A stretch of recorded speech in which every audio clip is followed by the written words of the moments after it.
2024 na po pero marami pa ring lugar sa bansa ang hindi pa pala konektado sa anumang grid ng kuryente.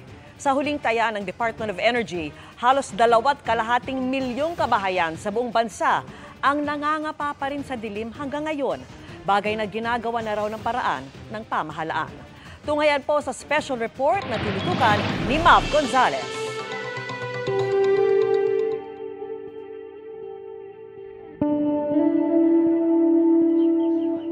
Abala sa gawaing bahay ang mag-asawang Renante at Evelyn. Hapon na kasi at pagdumilim sa Sitio Malpa sa Bungabo, Nueva Ecija, tigil na lahat. Wala kasing linya ng kuryente rito at umaasa sila sa maliit na solar panel. Ilaw lang po ma'am yung ginagamit namin dito. Ilaw lang talaga? Opo. Electric fan po? Wala po ma'am. Paano po kunwari cellphone, nagcha-charge, ganyan? Doon po ma'am sa baryo. Hindi, ang hirap po talaga. Opo ma'am. Idadayo niyo pa doon para lang po mag-charge ng cellphone. Oo. May nag-iisang bumbilya sa gitna ng bahay nila. Paano po kapag nabagyo dito sa inyo? May na po ma'am ang kanya. Tapos gagamit po ma'am kami ng flashlight. Matindi ang init sa lugar nila tuwing tag-init. Nasa 40 degrees Celsius ang pakiramdam. Kaya pagtanghaling tapat, sa labas muna sila ng bahay. Bagong silang pa naman ang apo nila. Ang mga kapitbahay nila, kailangan ding madaliin ang pamimitas ng ani dahil hinahabol nila ang liwanag. Kapag dumilim na, hindi na pwede magtrabaho? Kinabukasan na po nun. Opo. Namin pipilian. So, gano'ng kahirap na wala kayong kuryente dito? Ang init-init ng panahon. Katagal nga po namin nagtiis Oo.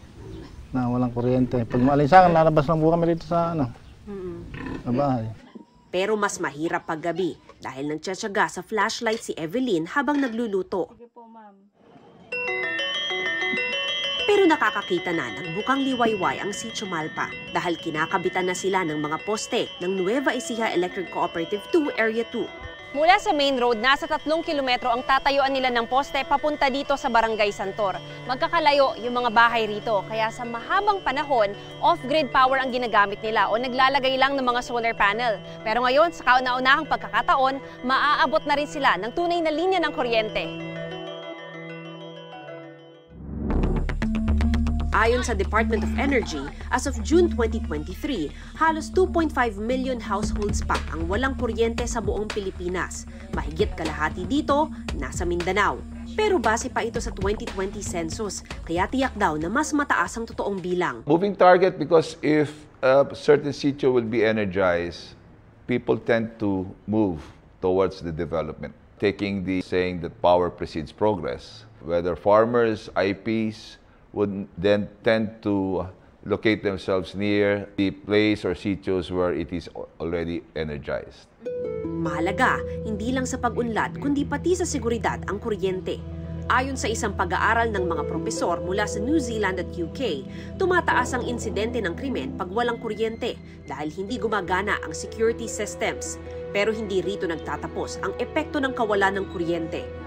Batay sa pag-aaral ng University of the Philippines Center for Integrative and Development Studies sa datos ng Department of Education noong 2015, mas mataas ng 12% ang performance sa National Achievement Test ng elementary schools na may kuryente kumpara sa mga walang kuryente. Mas mataas naman ng 10% ang score ng mga secondary school na may kuryente. Apektado rin ng kuryente ang food safety, transportasyon, ekonomiya at kalusugan ayon sa International Energy Agency. Kaya layunin ng gobyerno na maabot ng kuryente lahat ng sulok ng bansa. Sa bayan ng Santa Rosa sa Nueva Ecija, formal na pinailawan ang Sitio Vinuya sa Barangay Solidad at Sitio Patindig Araw sa Barangay Rahal Sur nitong Hunyo. Kaya laking pasalamat si Marilyn. 15 taon na silang nakatira sa gitna ng bukid pero ngayon lang nakaranas ng kuryente. Napadali po lahat ng trabahong bahay.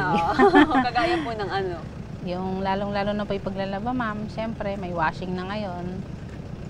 Pwede na yung sabay-sabay na gawain. Habang naglalaba, nagluluto, ganon. Tapos yung mga anak ko po, mas ano na sila sa pag-aaral kasi maliwanag na.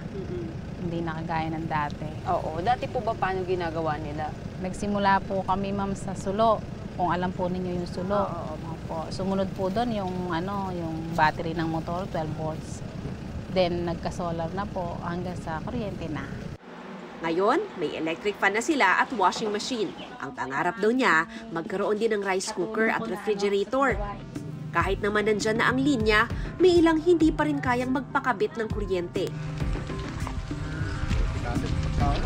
Nasa gitna rin ng bukid ang bahay ng grade 8 student na si Sherlyn kasama ang lolo't lola niya. May nag-iisang ilaw sa labas ng kubo.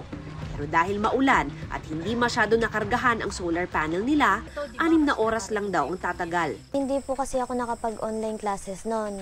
Bali po wala po kaming wifi noon, kaya po modular lang po ako. Module din. Hindi, ang hirap lalo. Gumagamit lang po ng flashlight.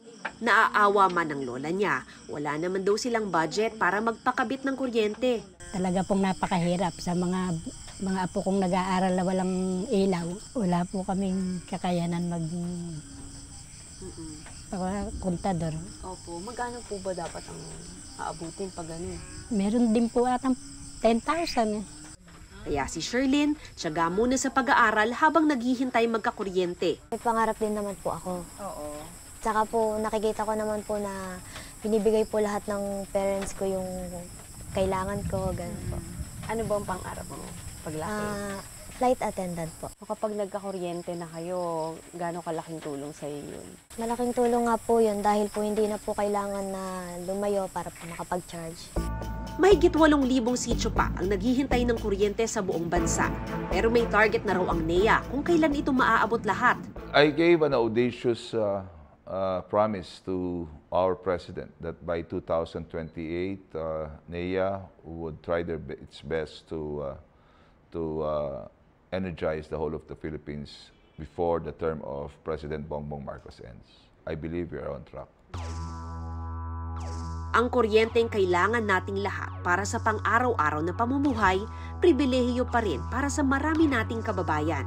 Sana hindi manatiling pangarap na sa 2028, wala ng bahay na madilim pagsapit ng takip silim. Para sa GMA Integrated News, Mav Gonzalez, nakatutok, 24 oras.